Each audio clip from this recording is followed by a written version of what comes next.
Hello mains aspirants, सारे मेरे mains के बच्चों, बहुत ही गुड इवनिंग। आज हम लोग मेंस का जो पहले science and technology with government programs का टॉपिक में हम लोग आंसर लिखना चालू कर दिए थे, उसके डिस्कशन का दूसरा और अंतिम भाग है। ये टॉपिक हमारे लिए इम्पॉर्टेंट है और खास करके 66th बीपीएससी मेंस के लिए। So I doctor Rakesh Singh welcome you all to KSIS academy. So मैं डॉक्टर राकेश सिंह आप सबों का हार्दिक रूप से स्वागत करता हूं। हम लोग पहले जो क्वेश्चन देखे थे, what is the importance of digital India and what are its different pillars, critically evaluate. Digital India का महत्व क्या है और इसके विभिन्न स्तंभ क्या हैं, गंभीर रूप से मूल्यांकन करें। जो पहला क्वेश्चन था डिजिटल इंडिया का महत्व, ये जो डिजिटल इंडिया का महत्व क्या है, इस क्वेश्चन को आंसर हम लोग पहले कर चुके हैं और हिंदी मीडियम में आपका ये लिंक दिया हुआ है और इंग्लिश में the importance of digital India का हम लोग डिस्कशन भी कर चुके हैं और इसका जो है लिंक यहां दिया हुआ है। चलिए इसी क्वेश्चन का दूसरा भाग करते हैं कि for the success of digital India what are its different pillars, critically evaluate. कहने का मतलब कि कौन कौन से मुख्य कारक हैं जिसके कारण डिजिटल इंडिया एक सफल अभियान के रूप में उभरेगा, उसको हम लोग मूल्यांकन भी करेंगे। तो pros and cons, weakness strength दोनों हम लोग बात करेंगे। हिंदी में डिजिटल इंडिया के विभिन्न स्तंभ क्या हैं और गंभीर रूप से इसका मूल्यांकन करें। यदि आप बीपीएससी मेंस का परीक्षा दे रहे हैं तो साथ में ये टेल भी डाल लीजिए। What are the opportunities and challenges in Bihar, Bihar में अवसर और चुनौतियां क्या हैं। अब बिहार विशेष में ये आंसर करने के लिए आपके पास इंपॉर्टेंस ऑफ डिजिटल इंडिया का नोट्स तैयार होना चाहिए। What are is different pillars, ये भी आज हम लोग चर्चा करके स्टार्ट करेंगे। और तीसरा पहलू, what are the opportunities and challenges in Bihar, Bihar में डिजिटल इंडिया के अवसर और चुनौतियां क्या हैं, इसको हल करने के लिए सबसे अच्छा तरीका है कि बिहार के विभिन्न आप सेक्टर पे चले जाइए, क्षेत्र में चले जाइए। जैसा पहला क्षेत्र है एग्रीकल्चर एंड एलाइड सेक्टर्स, यानी कृषि और सहवर्ती क्षेत्र, तो उस पर बना लीजिए कि डिजिटलाइजेशन प्रोग्राम से क्या हुआ। उसी तरह उद्यमी sector, enterprise sector, infrastructure and communication क्षेत्र में, आपका ऊर्जा सेक्टर, एनर्जी सेक्टर में, ग्रामीण और शहरी विकास के क्षेत्र में, अर्बन रूरल डेवलपमेंट, मानव विकास, ह्यूमन डेवलपमेंट के क्षेत्र में, और डिजास्टर मैनेजमेंट, आपदा प्रबंधन के क्षेत्र में। यदि ये सब क्षेत्र का आपके पास नोट्स बना रहेगा तो आप एक बहुत बड़ा पेपर 2 का बहुत बड़ा पोर्शन आप कंप्लीट कर लेंगे। पेपर 2 में मार्क्स बहुत कम उठता है, कभी कभी रिस्की डाइसी हो जाता है, लेकिन इस तरह से प्रिपेयर करेंगे तो आपका रिस्क जो है मिनिमाइज होगा, ज्यादा नंबर मिलने का जो है काफी हद तक हम लोग को उम्मीद जाग जाती है।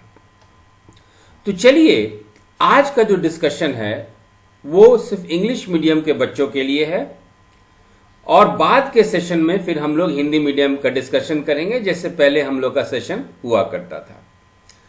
तो what are the different pillars of digital India and let us evaluate it. तो इसको हल करने के लिए चलिए हम लोग अपना नोट्स देखते हैं। तो पहला आपका इंट्रोडक्शन, चूंकि आप यदि मान लीजिए सेपरेट क्वेश्चन आ जाता है तो एक इंट्रोडक्शन लिख लीजिए। तो पहला जो है आपका पहला लाइन जो होना चाहिए कि digital India is a flagship program of the government with a vision to transform India into a digitally empowered society and knowledge economy. अब देखिए, आप इसमें दो बातें कर रहे हैं. What is the vision of this program? The vision is to transform India. भाई कैसे ट्रांसफॉर्म, किसमें परिवर्तित करेंगे? आज जो भारत है उसको क्या ट्रांसफॉर्म करना चाहेंगे आप? तो you will transformed into a society that is digitally empowered. तो डिजिटली एम्पावर्ड सोसाइटी बनाएंगे और दूसरा नॉलेज इकोनॉमी का क्रिएशन करेंगे. इसीलिए पहला लाइन है, digital India is a flagship program of the government with a vision to transform India into a digitally empowered society and knowledge economy. अब देखिए, अब ये सिंपल, ये अच्छे अच्छे हाई फ्लावरिंग वर्ड्स नहीं है. माने यदि आपका ये विजन है कि डिजिटली एम्पावर्ड सोसाइटी बनाना है या नॉलेज इकोनॉमी बनाना है, तो गवर्नमेंट का, मिनिस्ट्री का एक विजन है. विजन क्या है भाई? कि फ्यूचर में आज से 5 साल के बाद भारत कैसा रहेगा या भारत में क्या क्या सुविधा होंगी. तो इसी विजन एरियाज को हम लोग अंडरलाइन किए हैं. Digital infrastructure as a core utility to every citizen. दूसरा है governance and service on demand. और तीसरा है डिजिटल एम्पावरमेंट ऑफ सिटीजन्स. कहने का मतलब कि आपका जो डिजिटल इंडिया का जो प्रोग्राम है, जो विजन है कि India has to be transformed into a digital empowered society and knowledge economy, इसके लिए कुछ प्रोग्राम्स होगा ना. तो कौन कौन सा प्रोग्राम है? तो पहला प्रोग्राम है आपका digital infrastructure as a core utility to every citizen, governance and service on demand and digital empowerment of citizens. ये 3 प्रोग्राम है और इसी 3 प्रोग्राम के तहत हम लोग आज 9 स्तंभ 9 पिलर्स डिस्कस करेंगे. अब देखिए, थोड़ा सा आपके इंफॉर्मेशन और नॉलेज के लिए इसको भी हम लोग सारा 3 जो विजनरी प्रोग्राम है उसको हम लोग देख लेते हैं. लेकिन उसको आंसर में मत लिखिएगा. आंसर में इसलिए नहीं लिखिएगा क्योंकि आपके पास उतना टाइम नहीं रहेगा. लेकिन अपने समझ के लिए आप लिख लीजिए, देख लीजिए. तो पहला जो विजनरी जो प्रोग्राम बना है वो क्या है? Digital infrastructure as a core utility to every citizen. इसका मतलब क्या है? डिजिटल इंफ्रास्ट्रक्चर कहने का मतलब का आधारभूत संरचना ऐसा होना चाहिए कि वो सबको रहे. तो डिजिटल, यदि वर्ल्ड में आप जाएंगे तो सबसे ज्यादा आप इस्तेमाल मोबाइल फोन का करते हैं. तो पहला गवर्नमेंट का चैलेंज ये है कि इस प्रोग्राम के तहत मोबाइल फोन और बैंक अकाउंट को दोनों को मर्ज कर दिया जाए ताकि आपका जो सोसाइटी बने वो फाइनेंशियल सोसाइटी बने, डिजिटल फाइनेंशियल सोसाइटी बने. So digital infrastructure as a core utility to every citizen के लिए पहला जो हम लोग का थ्रस्ट है, गवर्नमेंट का थ्रस्ट है, mobile phone and bank account enabling citizen participation in digital and financial space. ये है पहला. अब इस ऑब्जेक्टिव को मीट करने के लिए, in order to see that mobiles, phone and bank account are digitally linked, we should have certain common service centers, है ना. और ये कॉमन सर्विस सेंटर यानी कुछ समान सुविधाएं जो हैं आम पब्लिक के लिए भी, यानी पब्लिक क्लाउड के लिए भी खुला रहे. और तीसरा चीज जो है कि यदि हम लोग अपने बैंक अकाउंट और मोबाइल फोन के साथ लिंक कर देते हैं तो सबसे महत्वपूर्ण चीज क्या हो जाता है? Safe and secure cyber space.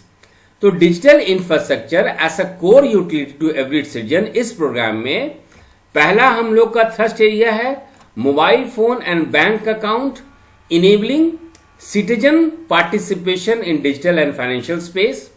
दूसरा है easy access to a common service center and this facilities should be available to private people on a public cloud. And third most important thing is there should be a safe and secure cyber space. तो ये आपका पहला है digital infrastructure as a core utility to every citizen. ये पहला program है.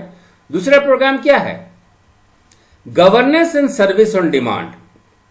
इसका मतलब है गवर्नेंस जो है, कैसे आपकी सरकार क्या क्या काम हो रहा है, क्या उसमें सेवाएं दी जा रही हैं. तो इसमें क्या है कि ग्रास रूट डेमोक्रेसी को स्ट्रेंथन करना। आपके यहां ग्रास रूट डेमोक्रेसी क्या है? पंचायती राज सिस्टम। तो पंचायती राज प्रणाली को, ग्राम पंचायत को स्ट्रेंथन करना है, डिजिटली स्ट्रांग करना है, ताकि वहां पे जिस तरह का भी प्रबंधन और कार्य हो रहा है, सेवा हो रहा है, गवर्नेंस हो रहा है, उसमें एक तो इंप्रूवमेंट हो और इसका इंफॉर्मेशन जो है हर एक पब्लिक को मिले और पब्लिक का भी इसमें जो है कुछ योगदान हो, उनका भी एक मांग को सुना जाए, उनकी बातों को सुना जाए। So governance and service on demand जो है, इसका मतलब क्या हुआ कि digital intervention should be there to strengthen grass root democracy, improve governance and bring efficiency in delivery of government services and give voice to the people।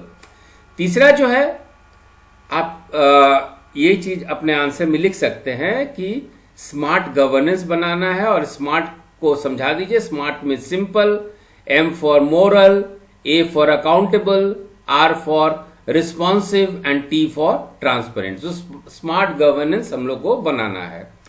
तीसरा है digital empowerment of citizens, ये तीसरा प्रोग्राम है। तो ये digital empowerment of citizens जो है, इसका मतलब क्या है कि आप मोबाइल फोन इस्तेमाल करते हैं, आप जरा ईमेल भी इस्तेमाल करना चालू कर दीजिए।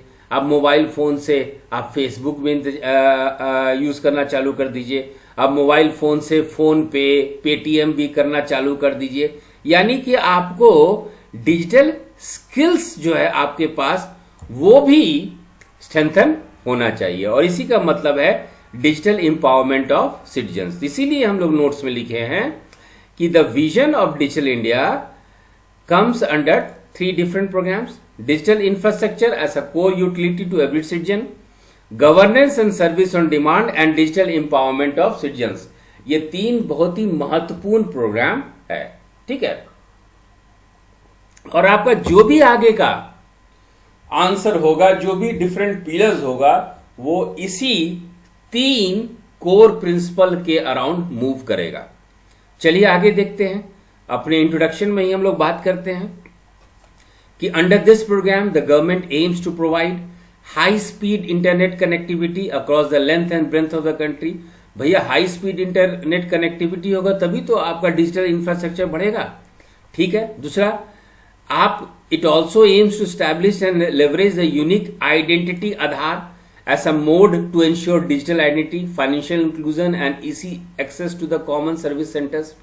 कहने का मतलब है कि आपके पास वाईफाई सेवा है किसी गांव में, उस वाईफाई सेवा से आप अपने मोबाइल को कनेक्ट करते हैं और उस मोबाइल से अपने बैंक को एक्सेस करते हैं। तो बहुत सिक्योर्ड, सेफ सिस्टम चाहिए ना। तो सेफ सिस्टम में आपका एक आइडेंटिटी कार्ड होगा, तो आइडेंटिटी कार्ड आपका एक आधार बन गया, आधार कार्ड आपका एक आइडेंटिटी बन गया, बेस बन गया, और उसी बेस से आपके बारे में आइडेंटिफिकेशन मिल गया सरकार को। आप फाइनेंशियल ट्रांजैक्शन कर रहे हैं या कोई भी सुविधा कर रहे हैं, लोग को लग रहा है कि भारत का नागरिक है, जायज है, अपना सुविधा ले रहा है। अब सवाल उठता है कि ये डिजिटल इंडिया का जो ये हम लोग जो प्रोग्राम आगे देखेंगे या आपके आंसर में जो लिखने जा रहे हैं, वो क्या बहुत नया चीज है? नहीं, ये नया चीज नहीं है। 2005 में there was a national e governance plan 2005, और डिजिटल इंडिया जो है इसी नेशनल ई गवर्नेंस प्लान 2005 का एडवांस्ड वर्जन है, मैंने अच्छा मॉडल है। मतलब कि it is a developed model that will have more benefits. तो इसी लाइन को हम लोग लिखे हैं, through the national e governance plan 2005 India has recognised e governance as a way forward for ensuring delivery of public services to the masses. The Digital India program took one step ahead and aspired to provide seamlessly integrated services across departments or jurisdictions by adopting a single window framework। इसका मतलब क्या? Single window framework मतलब आप अपना आधार card का link खोल दिया। अब आधार कार्ड से आपका बैंक अकाउंट जुड़ा हुआ है, आधार कार्ड से आपका हेल्थ सर्विसेज जुड़ा हुआ है, आधार कार्ड से आपका कोविड वैक्सीनेशन का टाइम टेबल जुड़ा हुआ है, आधार कार्ड से आपको कितना कितना सरकारी परियोजना से पैसा आया, सब कुछ जुड़ा हुआ है। तो एक सिंगल विंडो फ्रेमवर्क से आपको इंटीग्रेटेड सर्विसेज गवर्नमेंट प्रोवाइड करना चाहती है। It also promotes the use of open source and open API to ensure inter operability of e governance applications. ये समझिए, इंपॉर्टेंट है, इसका जरा मतलब समझिए। Open source and open API, इसका मतलब ये समझिए कि देखिए, एपीआई का मतलब होता है एप्लीकेशन प्रोग्रामिंग इंटरफेस। अब आप पेटीएम, यूपीआई, ये एक फाइनेंशियल सर्विसेज है। आपका नेशनल हेल्थ मिशन, ये हेल्थ सर्विसेज है। तो सब में अलग अलग सॉफ्टवेयर इस्तेमाल होता है। हर एक सॉफ्टवेयर में आपका अलग अलग भाषा इस्तेमाल होता है। अब बिहार में आपको ये चीज करना है तो बिहार में हिंदी देना मस्ट है, इंग्लिश तो रहेगा लेकिन हिंदी देना मस्ट है। यदि वेस्ट बंगाल में करना है तो बांग्ला लैंग्वेज देना मस्ट है। तो डिफरेंट लैंग्वेज, डिफरेंट प्रोग्राम्स को स्विच ओवर करने का जो क्षमता होता है सॉफ्टवेयर को, उसी को हम लोग कहते हैं एपीआई स्टैंड्स, एपीआई या एप्लीकेशन प्रोग्रामिंग इंटरफेस। मोटा मोटी यही समझिए। सो डिजिटल इंडिया से फायदा क्या होगा कि open source and open API, it will promote the use of open source and open API to ensure interoperability of all e-government applications and provide access to data and services for promoting participation of citizens। अब बताइए, देखिए, एक ration card पूरे India में चलेगा। आप वही केरला में चले जाते हैं तो वहां के कोई ऑफिसर यूज करेंगे तो हो सकता है लोकल लैंग्वेज में यूज करें, लेकिन आपका फीड तो बिहार में हुआ है, तो हिंदी और मलयालम भाषा में फिर आपको प्रॉब्लम हो जाएगा। तो ओपन सोर्स और ओपन एपीआई से क्या होगा कि आपका भले ही डाटा एंट्री हुआ हो हिंदी में, लेकिन ऑटोमेटिकली डिफरेंट लैंग्वेजेस में भी वो ट्रांसफर हो जाता है। और उसी का देखिए सबसे अच्छा एग्जांपल है unified payments interface could be considered a path breaking development which is an example of open source applications and proved to be a pivotal step for India towards becoming cashless। ये देखिए UPI जो interface है, unified payments interface system जो है, ये आपका UPI का API का सबसे बड़ा ये एग्जाम्पल है। तो इस तरह से इंट्रोडक्शन आप बनाइए। अब जो है प्रॉब्लम क्या है? प्रॉब्लम हम लोग को ये है कि digital literacy is a big problem. Why digital literacy is a big problem? क्योंकि you are talking about the people, we are talking about the population that is over 1 million people. तो आपको digital literacy भी बढ़ाना है। Digital literacy बढ़ाने के लिए बहुत सारा कॉमन सर्विसेज आपको प्रोवाइड करना होगा। तो ये सब पॉइंट्स को लेके आप अपना इंट्रोडक्शन चालू करते हैं। अब हम लोग चलते हैं मेन क्वेश्चन पे, different pillars of digital India. तो किस किस फैक्टर्स पे, किस किस कारक पे आपका डिजिटल इंडिया प्रोग्राम सक्सेसफुल रहेगा? तो सबसे पहला जो आपका जो प्रोग्राम है, सबसे पहला जो आपका फैक्टर होना चाहिए वो होना चाहिए ब्रॉडबैंड हाईवेज। वो होना चाहिए ब्रॉडबैंड हाईवेज। अब देखिए ब्रॉडबैंड हाईवे क्यों हम लोग को जरूरी है? ब्रॉडबैंड हाईवे हम लोग को क्यों जरूरी है? तो वो इसलिए जरूरी है बच्चों क्योंकि we have to give a internet support. क्योंकि इंटरनेट ही जो है it is a basic necessity of the modern life, और इंटरनेट रहेगा तभी आपका ब्रॉडबैंड सर्विसेज का आपका सक्सेस होगा। तो इंडिया में प्रॉब्लम क्या है? इंडिया में प्रॉब्लम यह है कि India is a big country, it has a vast size and it has a big population also. तो इसलिए ब्रॉडबैंड हाईवे यानी कि इंटरनेट का, जैसे कि आपका रोड है, चल रहे हैं आप, हाईवे है, उसी तरह हाई स्पीड में आपको इंटरनेट फैसिलिटी मिलना चाहिए। गवर्नमेंट क्या की है? गवर्नमेंट इसको जो है 3 भाग में बांट दी है। एक है आपका ब्रॉडबैंड फॉर रूरल, दूसरा है ब्रॉडबैंड फॉर अर्बन, और तीसरा है नेशनल इंफॉर्मेशन इंफ्रास्ट्रक्चर। अब देखिए, तो ब्रॉडबैंड हाईवेज में गवर्नमेंट क्या की है कि it has 3 components.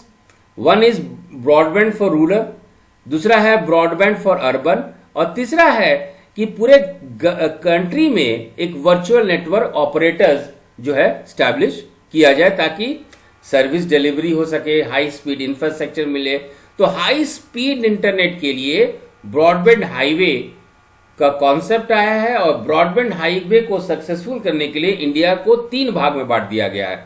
One is for rural, other is for urban and then you have to, और दोनों अर्बन रूरल किस पे वर्क करेगा, तो आपका एक नेटवर्क इंफ्रास्ट्रक्चर होगा जिसको कि हम लोग वर्चुअल नेटवर्क और इंफ्रास्ट्रक्चर कहते हैं.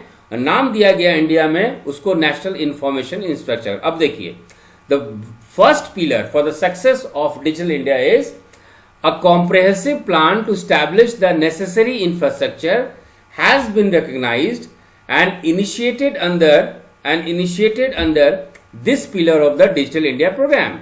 This pillar has 3 components. One is broadband for rural, second is broadband for urban, and both this will utilize virtual network operators. है ना, virtual network operators ये दोनों यूटिलाइज करेगी और पूरे कंट्री के लिए बनेगा आपका नेशनल इंफॉर्मेशन इंफ्रास्ट्रक्चर. और यही नेशनल इंफॉर्मेशन इंफ्रास्ट्रक्चर, जैसे कि आपके किसी भी स्टील में, आयरन में एक इंफ्रास्ट्रक्चर की जरूरत होती है, तो उसी तरह कंट्री में, देश में एक इंटरनेट इंफ्रास्ट्रक्चर के लिए बनेगा नेशनल इंफॉर्मेशन इंफ्रास्ट्रक्चर, जिसका काम रहेगा कि it will provide you high speed connectivity. तो हाई स्पीड कनेक्टिविटी ये परफॉर्म कैसे करेगी, क्लाउड प्लेटफॉर्म के माध्यम से. तो क्लाउड प्लेटफॉर्म के माध्यम से जो है ये परफॉर्म करेगी. तो नेशनल इंफॉर्मेशन इंफ्रास्ट्रक्चर किसके तरीके से, क्लाउड प्लेटफॉर्म कौन कौन होगा, तो वह है state wide area network, national knowledge network, national optical fibre network and the mega Raj cloud. So once again, broadband highways, the first pillar required is broadband highways. There is a plan, there is a comprehensive plan to establish the necessary infrastructure and to make it realize. Digital India program has 3 components. Digital India program has 3 components. One is broadband for rural, the other is broadband for urban, and the third one is for whole country, that is known as national information infrastructure, that will create the infrastructure for the whole country. And this infrastructure we use cloud platform, and some of the cloud platforms that government of India is using, they are statewide area network, national knowledge network, national optical fiber network and the mega raj cloud. और आप चाहें तो ये जो है diagram आप दे सकते हैं कि the first pillar is broadband highway. ये आपका फर्स्ट पिलर है, that is your broadband highways. और 3 पार्ट में डिवाइड है, broadband for all rural areas, broadband for all urban areas, और तीसरा है पूरे कंट्री के लिए national information infrastructure that will cover the whole country. इस तरह का आप जो है एक चार्ट भी बना के अपने आंसर में देंगे तो बहुत ज्यादा नंबर उठेगा. दूसरा जो पिलर है वो है universal access to mobile connectivity. अब देखिए, हमारे कंट्री में स्मार्टफोन का बहुत ज्यादा पेनिट्रेशन चालू हो गया है, और स्मार्टफोन का जो पेनिट्रेशन चालू हुआ है, बहुत ज्यादा लोग स्मार्टफोन यूज कर रहे हैं. इसका एक कारण यह भी है कि इसका जो डाटा रेट है वो भी बहुत जो है कम हो गया. तो you can say that the rapidly growing smartphone penetration and consistently declining rates have provided a boost to the mobile connectivity और अक्रॉस इंडिया. यदि हम लोग कहें कि इंडिया में बहुत ज्यादा मोबाइल कनेक्टिविटी या मोबाइल कनेक्टिविटी में बूस्ट क्यों हुआ है, बहुत ज्यादा स्पीड क्यों पकड़ा है, because of 2 things. One is the penetration of mobile phones, smartphones particularly, penetration of smart mobile phones. And the second is the rate, the cost of usage of this phone are less. Data rate, internet rate जो है बहुत ज़्यादा कम हो गया है. अब जो है universal access to mobile connectivity, ये पिलर नंबर 2 है. इस पिलर के तहत, through this pillar, the ministry is aiming to cover 50,000 villages जिनमें मोबाइल कवरेज नहीं है, ताकि किसी रूरल एरियाज में या अर्बन एरिया में बहुत ज्यादा मोबाइल कॉन्सेंट्रेशन है, लेकिन किसी गांव में मोबाइल नेटवर्क नहीं है, मोबाइल कवरेज नहीं है.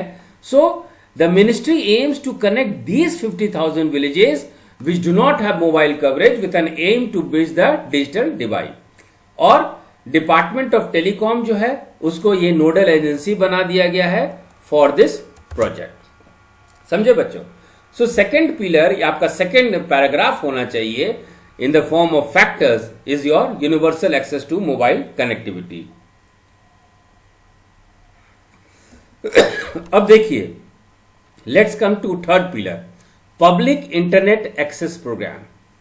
अब देखिए, आप you are well to do, आपके पास इंटरनेट डाटा केबल होगा या वाईफाई होगा या मोबाइल से चलाते होंगे, लेकिन बहुत सारा सर्विसेज है, बहुत सारा पब्लिक सर्विसेज जो गवर्नमेंट प्रोवाइड करती है। अब आपके गांव में या कुछ लो इनकम ग्रुप पीपल हैं, उनको ये सब सर्विसेज नहीं मिल पाएगा। तो ऐसे लोगों को सर्विस प्रोवाइड करने के लिए उसको हम लोग एक टर्म दिए हैं कॉमन सर्विस प्रोग्राम्स कह दीजिए, ठीक है। तो कॉमन सर्विस प्रोग्राम के लिए सीएससीज के लिए common service centres, community service centres कह लीजिए, for community people. So common service centres have been opened up. Common service centres को फिर समझिए, इसको हम लोग सीएससीज कहते हैं। अब इसके तहत दूसरा भी प्रोजेक्ट आ गया जिसको हम लोग CSC 2 प्रोजेक्ट कहते हैं, कॉमन सर्विस सेंटर्स। समझ गए? इसमें है क्या कि आज आप अपने घर में यूज कर रहे हैं internet, but there are many people who may not even afford this. तो ऐसे लोगों के लिए क्या किया गया है कि पोस्ट ऑफिस को मल्टी सर्विस सेंटर में कन्वर्ट कर दिया है। मतलब कि पोस्ट ऑफिस जो है, यहां से आपको इंटरनेट सर्विसेज भी आपको मिलेगा। पोस्ट ऑफिस को भी मोबाइल कवरेज के लिए इंटरनेट सर्विसेज प्रोवाइड करने का जिम्मेवारी दे दी गई है। So that is why public internet access programme, the aim of the public internet access program is to establish the infrastructure mechanism for enabling access to public internet for the common people। common people के लिए जिनको कि internet access नहीं है, तो इस तरह का पब्लिक कोई जगह है ना, जिस तरह कोई पब्लिक कम्युनिटी हॉल है तो उसको कन्वर्ट कर देते हैं कि भाई यहाँ पे इंटरनेट फैसिलिटी लगेगा, लोग इसको इस्तेमाल कर सकते हैं। And the best forum for government of India is your post offices. तो पोस्ट ऑफिसेज को कॉमन सर्विस सेंटर्स बना दिया गया है। एंड द मिशन इज कि government of India will provide around 2.5 lakh common service centres at gram panchayat level, और ये department of post जो है हैंडल करेगी। ठीक है, तो this is your third pillar. अब देखिए, चौथा जो पिलर है वो है ई governance, reforming government through technology. अब आप 10 साल पहले क्या बैंक अकाउंट खोलने गए होंगे, उस समय का फॉर्म और अभी के फॉर्म में सबसे बड़ा अंतर आप देखे होंगे कि अभी का जो फॉर्म है वो सिंप्लीफाइड है, बहुत कम इंफॉर्मेशन देना पड़ता है। क्योंकि अभी का जो फॉर्म, जो भी इस तरह का गवर्नमेंट सर्विसेज का प्रोग्राम है या कोई भी फॉर्म हो जो कि जिससे कि आपको सेवा मिल सकता है, उसके फॉर्म को सिंप्लीफाई कर दिया गया है। ठीक है, और उस फॉर्म को सिंप्लीफाई ही नहीं किया गया है, जब उसको ऑनलाइन डाला जाता है तो बहुत सारे लैंग्वेजेस में डाल दिया जाता है। आपको मलयालम भी मिल जाएगा, बंगला भी मिल जाएगा, हिंदी भी मिल जाएगा, तो इस तरह के बहुत सारे भाषा में आपको मिल जाएगा।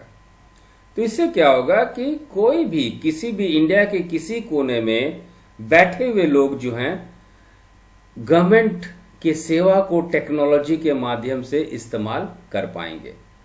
तो fourth pillar is reforming government through technology, e governance, reforming government through technology, and it can be done only when the process is simplified और हर एक का डाटा रहे, ताकि आम आदमी, common people can avail this services at their convenient place and in the languages known to them. Fifth है e क्रांति, इलेक्ट्रॉनिक डिलीवरी ऑफ सर्विसेज। अब देखिए, डिजिटल इंडिया प्रोग्राम में 44 मोड प्रोग्राम्स को आइडेंटिफाई किया गया है और ये 44 जो मिशन मोड प्रोग्राम जो आइडेंटिफाई किया गया है उसको 3 भाग में बांटा गया है, सेंट्रल प्रोजेक्ट, स्टेट प्रोजेक्ट और integrated project, means where both the state government and central government will work. अब देखिए जीएसटी के थ्रू जो आपका कलेक्शन होता है, टैक्स कलेक्शन होता है, वो सेंटर भी पार्टिसिपेट करती है, स्टेट भी पार्टिसिपेट करती है। इंटीग्रेटेड प्रोजेक्ट आपका जुडिशरी है ना, technology for justice, technology for judiciary system.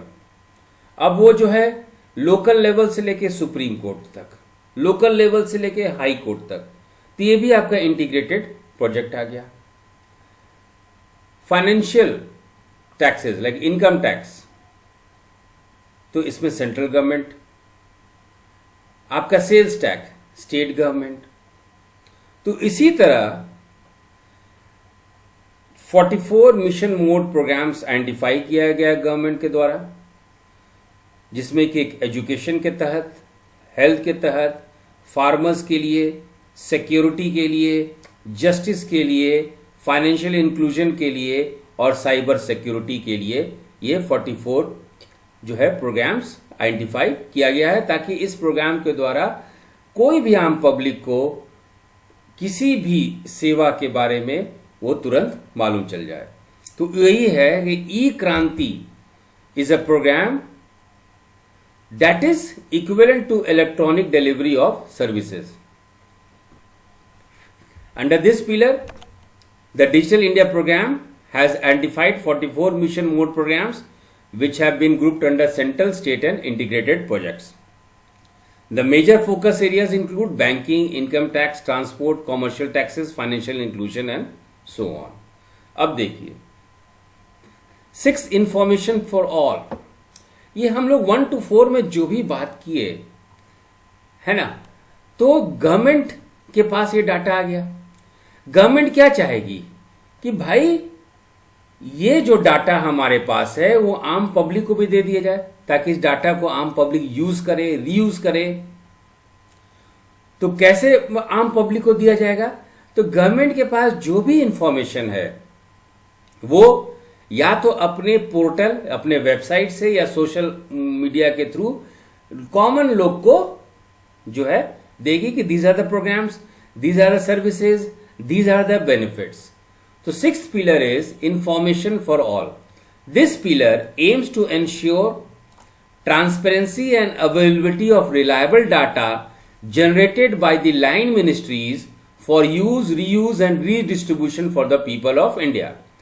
Under this pillar, the government aims to actively leverage the social media and web-based platforms to inform and interact with citizens. और सबसे अच्छा example है आपका माई gov platform, यानी my government platform. The my gov platform is a significant step towards ensuring governance and promoting government citizen interactions. सातवां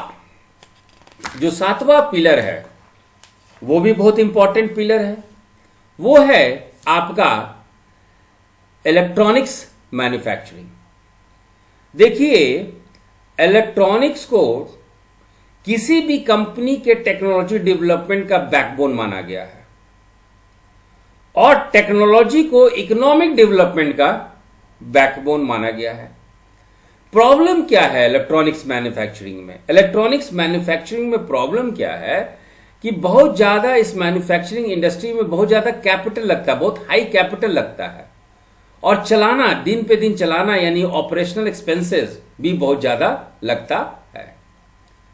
तो government क्या कर रही है? डिजिटल इंडिया को स्ट्रेंथन करने के लिए इसमें इंटरवीन कर गई है और कुछ प्रोग्राम्स लाई है ताकि इंडिया में इलेक्ट्रॉनिक मैन्युफैक्चरिंग जो है वो अच्छी तरह से चालू हो जाए। अब डिजिटल इंडिया के लिए कुछ आपको मशीन चाहिए होता है जिसको हम लोग FFBS कहते हैं या फैबलेस डिजाइन कहते हैं।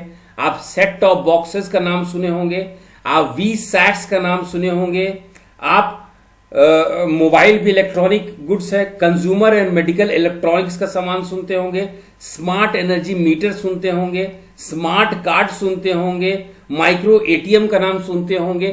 तो ये सब इलेक्ट्रॉनिक्स मैन्युफैक्चरिंग है और इसको भी बहुत हाई लेवल पे ले जाना है और थोड़ा सा रेट को भी इस तरह रखना है, इसका प्राइसिंग भी ऐसे करना है कि कॉमन पीपल इसको मीट कर सके। लेकिन ये बहुत हाई कैपिटल इंटेंसिव इंडस्ट्री है, इसलिए government has intervened. So seventh pillar है इलेक्ट्रॉनिक्स मैन्युफैक्चरिंग। इसमें क्या है कि due to the high capital and operation expenditure, electronics manufacturing in India has not taken off. The ministry has been trying to change this scenario by bringing policy interventions. मतलब एक policy ला रही है to encourage this industry, to draw global interest for electronics manufacturing in India.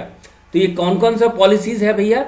तो first policy is scheme for promotion of manufacturing of electronic components and semiconductors, scheme for promotion of manufacturing of electronic components and semiconductor, SPECS कहते हैं। दूसरा है production linked incentive scheme, PLI, for large scale, जो बड़े बड़े industry हैं उनके लिए प्रोडक्शन लिंक्ड इंसेंटिव, जैसे जैसे आप प्रोडक्शन करेंगे आपको गवर्नमेंट की तरफ से इंसेंटिव दिया जाएगा। और तीसरा प्रोग्राम है modified special incentive package scheme for खास इंडस्ट्री, कुछ खास इंडस्ट्रीज के लिए you have modified special incentive package scheme, MSIPS, है ना। तो इससे क्या होगा कि इंडिया में जो है इलेक्ट्रॉनिक इंडस्ट्री का बूस्टअप होगा, ग्लोबल प्लेयर्स भी इंडिया में आएंगे। So the seventh pillar is your electronics manufacturing that did not take a good shape before. Now government is trying to boost this sector and we are hopeful, optimistic that someday or the other India will shine under this category. चलिए IT for jobs। अब देखिए हम लोग digital India की बात कर रहे हैं और IT sector, IT enable sector है ना, ये इंडियन इकोनॉमी का सबसे प्रॉमिसिंग सेक्टर है और ये सेक्टर तभी सही चल पाएगा जब आपको इंडियन यूथ, भारतीय युवा, चाहे रूरल एरियाज हो अर्बन एरियाज में हो, दोनों स्किल्ड हो। तो इसके लिए गवर्नमेंट ऑफ इंडिया जो है बिजनेस प्रोसेस और सोर्सिंग, जिसको BPO कहते हैं, और IT ट्रेनिंग सेंटर खोल रही है। They have identified many training agencies, they have identified many people और who are instrumental in providing IT training to the youths of both rural and urban sector. अब देखिए government का एक और point इसमें नोट कर लीजिएगा कि इस बार जो है government of India is giving a special focus to the north eastern states. The Northeast BPO scheme has been established to bring the focus of BPO industry from the tier 1 cities, Delhi, Mumbai, from the government of India wanted to shift the attention of BPO industry from tier 1 cities to the northeastern states. So, if possible, please mention about northeastern states also. So, IT for jobs, training for jobs are being created. This is your 8th pillar. And the 9th pillar is early harvest programmes. Early harvest programmes किसको कहते हैं? जो कि short term programmes है, तुरंत वो जो है लागू हो सके, जैसे कि बायोमेट्रिक्स, ऑफिस में अटेंडेंस के लिए बायोमेट्रिक्स, आप न्यू ईयर पे ग्रीटिंग्स आपको भेजा जाता है, या यूनिवर्सिटी में वाईफाई सिस्टम, या SMS के द्वारा वेदर इंफॉर्मेशन, या SMS के द्वारा आपका डिजास्टर अलर्ट्स, है ना, या कोई ऐसा नेशनल पोर्टल बना दिया जिसमें कि लॉस्ट एंड फाइंड चिल्ड्रन की कौन कौन बच्चे मिसिंग हुए, कौन कौन बच्चे मिल गए। तो इस तुरंत जो एक्टिविटी स्ट्रीमलाइन हो जाए ऑनलाइन मोड में, डिजिटल मोड में, उसको हम लोग अर्ली हार्वेस्ट प्रोग्राम्स कहते हैं। So the 9th is this pillar consist of a group of different short term projects which have immediate effect on the Indian digital ecosystem. It includes IT platforms. It includes IT platforms for mass messaging, crowdsourcing of e-greetings, biometric attendance in the government offices, Wi-Fi in all universities, etc. अब चलते हैं what are the challenges? What are the challenges? तो पहला challenge आपके पास क्या है? Technical challenge. Technical challenge है क्या? अब देखिए तो टेक्निकलिटी, आपको यू आर यूजिंग, आप यदि इंटीग्रेटेड प्रोग्राम बना रहे हैं, आप एक प्रोग्राम बना रहे हैं कि एक ही माउस के क्लिक से सारा चीज आपका डिटेल आ जाए, तो you have to use different networks software में, you have to use different interfaces, you have to use different platforms and that too spread among different states. तो सबसे बड़ा challenge is a interoperability of solutions. मैंने suppose ये आप solution है, लेकिन आप उसको डिफरेंट स्टेट में कैसे उसको ऑपरेट करेंगे, डिफरेंट नेटवर्क्स में कैसे ऑपरेट करेंगे, डिफरेंट ऑपरेटिंग सिस्टम में कैसे ऑपरेट करेंगे, तो this is the biggest challenge. और यदि टेक्निकल चैलेंज आप मीट कर भी लेते हैं, do you have the trained manpower? क्योंकि digital illiteracy is also major challenge. Government has come up with so many projects, but it is not giving optimum result. Why? Because there is a digital illiteracy. People in the government sector who are using it, they are also unaware how to use it. So the first challenge is your technical challenge. Challenges such as interoperability of solutions, privacy, security and multi-service interaction have been consistently faced by the implementing agencies. Digital illiteracy is another major challenge which has prevented the effective utilization of the projects. दूसरा है organizational challenge, मतलब कि you are working with sometimes there is a separate set of central government machinery, फिर आपका state government, उनके बीच में coordination and communication is a problem.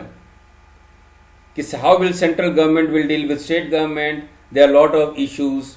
Number one, suppose all these issues are killed, लेकिन again the problem is, do you have skilled individuals for this? India has a huge population and this huge population speak different language. ऊपर से constitutionally there are certain subject that is exclusively with the state, there are certain subject that is exclusively with the union, फिर आपका concurrent list, तो एक organizational challenge भी है. So the second challenge is organizational challenge with several central and state entities in play. Ensuring coordination and communication is a key. Lack of high skilled individuals, huge population, presence of different languages and the distributed control of subjects between the state and the center are recognized as the major challenges. Third is your economic challenge. ये आपका third is your economic challenges.